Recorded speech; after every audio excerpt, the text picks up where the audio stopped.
Baik, kembali lagi bersama saya di sini. Di sini saya akan menjelaskan materi yang belum saya jelaskan di presentasi sebelumnya. Jadi dimulai dari slide pertama, saya akan memperkenalkan nama saya dulu. Nama saya Madimin Gita Wardani dengan NIM 2150164. Next, lalu ini adalah beberapa materi yang akan saya bawakan hari ini. Ada 4 materi. Yang pertama operation, yang kedua financial planning, lalu ada marketing plan dan timeline. Yang pertama rencana operasional bisnis. Di sebelah kanan sudah saya berikan tabel yang isinya rincian kegiatan, lalu tujuan dari perusahaan saya, lalu target, waktu, dan pelaksanaannya. Yang pertama, menyediakan jadwal waktu yang akan diisi customer.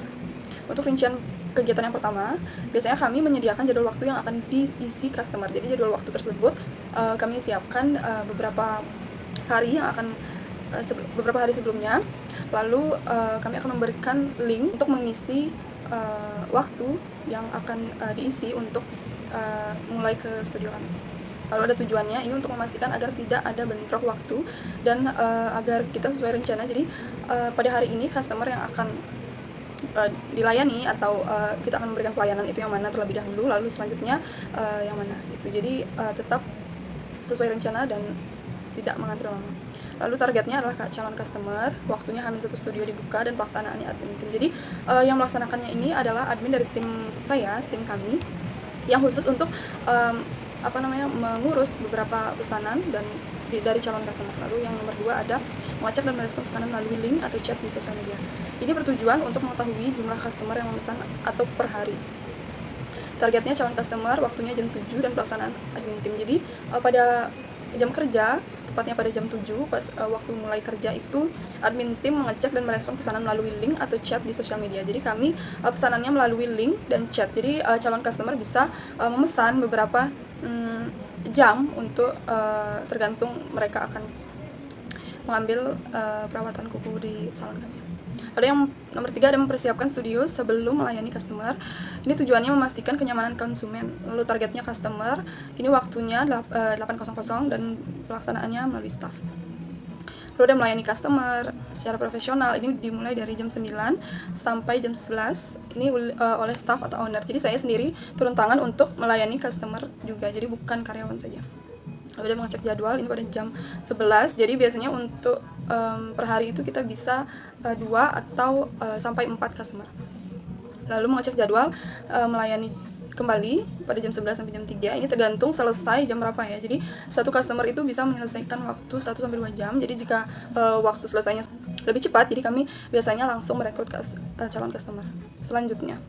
Lalu ada menghubungi selebriti TikTok dan Instagram untuk diajak kerjasama, termasuk memikirkan konten yang diinginkan. Ini setiap hari Kamis. Jadi saya menentukan jadwal pada hari 1 minggu itu. Setiap hari Kamis para staff harus menghubungi selebriti TikTok atau Telegram untuk diajak kerjasama, membuat konten dan lain-lain. Jadi ini diperlukan sekali untuk strategi marketing kita di bidang digital.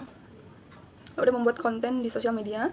Ini calon customer dan setiap hari Senin. Jadi untuk setiap hari Senin itu jadwalnya membuat konten di sosial media, entah itu konten apapun isinya, yang penting menyangkut perusahaan kami, dan juga targetnya calon customer, konten tersebut dibuat untuk menarik calon customer. Ini owner juga turun tangan dan staff. Lalu ada live di sosial media setiap hari Sabtu. Jadi yang 1 minggu itu pada hari Senin saya tugaskan untuk membuat konten di sosial media. Lalu pada hari Kamis menghubungi selebriti TikTok atau Instagram, dan pada hari Sabtu live di sosial media itu harus dilakukan karena live di sosial media ini menurut saya sangat-sangat mempengaruhi dari segi penarikan calon customer, dan juga agar perusahaan kami itu lebih dikenal oleh masyarakat luas. Next, lalu ada perencanaan keuangan. Di sini saya jabarkan modal usahanya dan ramalan penjualan. Jadi modal usaha ini ada keterangannya, jumlah, satuan, dan jumlah modal. Yang pertama ini total modal awal investasi. Jadi saya ada sewa ruko. Jadi saya menyewa ruko 1, baru ada 1 cabang untuk perusahaan saya. Lalu ada komputer sebanyak 2 komputer, lalu ada meja, ada 2 meja, lalu ada kursi, karpet, dan lampu. Dan untuk sewa ruko per bulannya itu 1.500.000. Lalu ada komputer 2 buah 6 juta, ada meja 2 buah ada 800.000, kursi, karpet, dan lampu. Ini termasuk alat UV LED, kikir, brush, dan lain-lain. Ini alat-alat yang akan digunakan untuk mini pedi atau pelayanan di salon saya. Ada total modal kerja, ini ada biaya pemasarannya dan pembuatan konten selama 12 bulan. Per bulan harus ada satu konten yang tadi saya sebutkan yang akan harus diberikan anggarannya.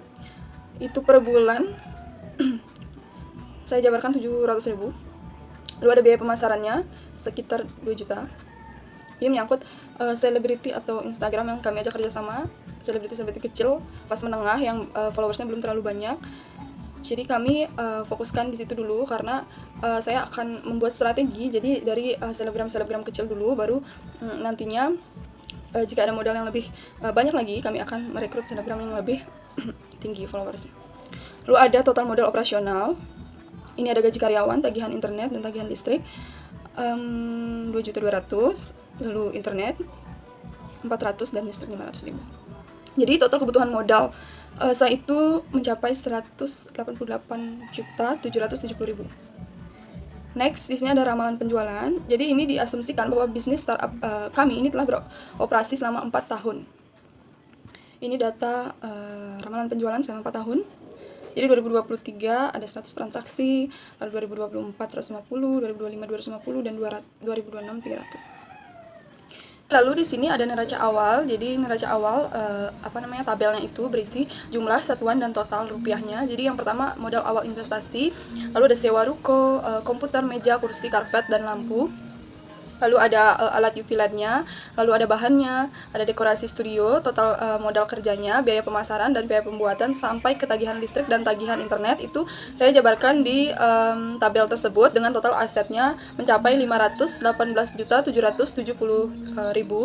Lalu ada satuannya juga saya jabarkan, jadi sewa ruko per bulan, lalu unit-unit komputer dan juga unit bahannya, dan biaya pemasaran per bulan, biaya pembuatan konten per bulan, dan gaji karyawan per orang dan per bulan. Jadi di bawah ini adalah timeline dari perusahaan saya setiap minggu dimulai dari hari Senin sampai Minggu. Jadi dari Senin kami bisa mempersiapkan pembuatan konten yang akan diupload di sosial media. Lalu ada rapat dengan staff, lalu mencari referensi, menentukan waktu dan tempat, dan menentukan jenis konten apa yang akan kami upload. Jadi untuk hari Selasa kami juga mengecek jadwal, lalu menyiapkan beberapa perlengkapan yang akan dibutuhkan untuk melayani konsumen. Lalu ada melayani customer seperti biasa, karena itu di luar dari beberapa jadwal yang saya tentukan. Lalu ada membersihkan studio setelah customer sudah selesai. Untuk hari Rabu juga sama, dan untuk hari Kamis menjadwalkan rapat, lalu ada mengadakan rapat, lalu ada menentukan keputusan kerjasama dengan selebriti yang saya jelaskan tadi, lalu ada bekerja sama dengan selebriti TikTok atau Instagram. Ini termasuk endorsement, lalu ada memastikan endorsement berjalan sesuai kesepakatan. Jadi ada beberapa aturan yang kami buat untuk beberapa selebgram, dan itu tugas admin atau staff yang akan mengontrol beberapa dan memastikan endorsement tersebut berjalan dengan lancar dan sesuai aturan. Lalu ada Jumat juga sama. Lalu hari Sabtu itu menyiapkan studio, live produk dan jasa yang akan kami tawarkan di perusahaan, dan merespon pertanyaan-pertanyaan calon customer. Jadi yang tadi saya sebutkan, jadi hari Sabtu itu adalah jadwal kami live. Jadi di live itu kami biasanya merespon pertanyaan-pertanyaan calon customer yang akan bertanya. Jadi seputar perusahaan kami di mana dan juga bagaimana sistem pelayanannya. Jadi kami akan menjawab di live sosial media tersebut. Itu termasuk kami akan memperkenalkan beberapa produk dari perusahaan kami dan juga beberapa contoh pelayanan yang kami berikan. Dan untuk hari Minggu di sini kami libur, jadi saya berikan jadwal libur itu setiap hari Minggu. Lalu ada rencana pemasaran atau marketing plan. Untuk rencana pemasarannya, jadi ini adalah untuk tipenya. Jadi tipe perusahaan kami ini adalah perusahaan kecantikan, dan ini visi kami menjadi perusahaan kecantikan di bidang jasa yang terbaik di Kabupaten Karangasem. Lalu misinya memberikan pelayanan yang mengedepankan kenyamanan pelanggan. Jadi misi kami adalah yang pertama itu memberikan pelayanan yang mengedepankan kenyamanan pelanggan. Jadi kenyamanan pelanggan itu yang utama menurut kami. Lalu target pasarnya ini semua kalangan dan yang menyukai fashion dan juga mengedepankan kebersihan. Karena Manipedi itu termasuk untuk kebersihan badan kita. Jadi target pasar ini mencakup semua kalangan.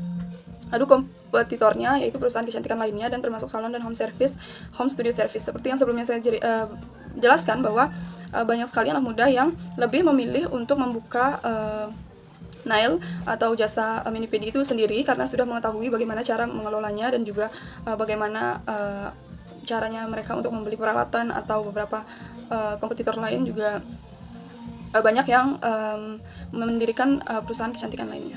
Lalu konten dan media, ini kami biasanya membuat video TikTok, lalu tutorial nail art dan tips-tips nail art untuk pemula. Jadi beberapa konten kami itu ada tutorialnya dan tips untuk nail art pemula. Jadi kami juga memberikan pelajaran tentang bagaimana membuat desain dan juga beberapa cara agar nail art tersebut benar dilaksanakan dan juga baik hasilnya. Lalu ada tujuan AIDA, ada memunculkan interest pelanggan sehingga menjadi desire dan action. Jadi kita memunculkan minat pelanggan dulu sehingga menjadi action nantinya, agar pelanggan juga mempunyai pikiran untuk mencoba pelayanan di perusahaan saya. KPI-nya, target followers sosial media, TikTok dan Instagram mencapai 600 followers. Ini untuk followers yang dimulai dari 0, jadi kami targetkan untuk followers di sosial media ini, baik TikTok dan Instagram, mencapai 600 followers dulu. Lalu setelah itu akan kami tingkatkan sesuai dengan melihat target pasarnya. Lalu ada anggaran dan peak-nya sekitar 300 juta. Ini termasuk tim content creator dan social media expert. Baik, sekian presentasi dari saya. Saya minta maaf jika ada kesalahan kata dan penyebutan nama. Dan saya harap presentasi saya hari ini bisa membantu dan juga memberikan beberapa tips untuk kalian yang memulai startup. Dan terima kasih sudah menyaksikan video ini.